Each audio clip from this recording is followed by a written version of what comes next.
ഇതുപോലത്തെ കുറച്ച് കൊമ്പുകൾ എടുത്തോണ്ട് ഇതുപോലത്തെ ഒരു നൂലും വെച്ച് ഇതിൽ കാണുന്ന പോലെ ഒന്ന് കെട്ടി കൊടുക്കാം. ഒരു 2 വട്ടം നോക്കിയാൽ മനസ്സിലാവും. ഞാനിപ്പോൾ ഇവിടെ 4 കൊമ്പാണ് എടുത്തിട്ടുള്ളത്. ഇനി നമുക്ക് ഇതുപോലെ കെട്ടി നല്ല ടൈറ്റാക്കി കൊടുക്കാം. ഇനി നമുക്ക് ഇതുപോലെ ബാക്കി 3ഉം ഇതിമ്മക്ക് തന്നെ ജോയിൻറ്റ് ചെയ്ത് കൊടുക്കാം. ഇനി 3 സൈഡും കെട്ടിയതിൻ്റെ ശേഷം ഇതുപോലെ ഹാങ് ചെയ്യാൻ വേണ്ടി കുറച്ച് സ്പേസ് ഇട്ട് കൊടുക്കുന്നുണ്ട്. ഇനി മറ്റേ സൈഡും ഇതുപോലെ തന്നെ ഇതിമ്മക്ക് ജോയിൻറ്റ് ചെയ്തെടുക്കാം. ഇഷ്ടപ്പെട്ടാലൊന്ന് കമൻറ്റ് ചെയ്യണേ. ഇഷ്ടപ്പെട്ടില്ലെങ്കിലും കമൻറ്റ് ചെയ്തോ, നമുക്ക് അടുത്ത പ്രാവശ്യം റെഡിയാക്കാവുന്നതാണ്.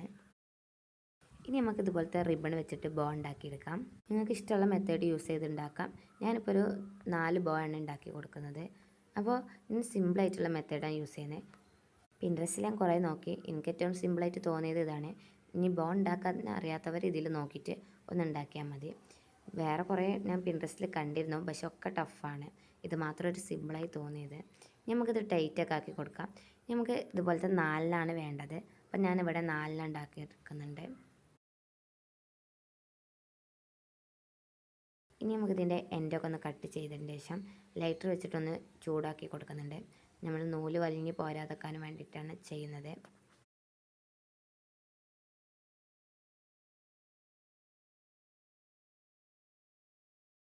ഇനി നമുക്ക് ഗ്ലൂ ഗണ്ണ് വെച്ചതിന് ശേഷം ഇതുപോലെ ഒന്ന് ഒട്ടിച്ചു കൊടുക്കാം. ഞാൻ 4 കോർണറിലാണ് ഒട്ടിക്കുന്നത്. ഞാൻ 4 ഉണ്ടാക്കിയതുകൊണ്ട് നിങ്ങൾക്ക് എത്ര ഉണ്ടാക്കണം അതിനനുസരിച്ച് നിങ്ങൾക്ക് ഇഷ്ടമുള്ളിടത്തൊക്കെ ഒട്ടിക്കാവുന്നതാണ്.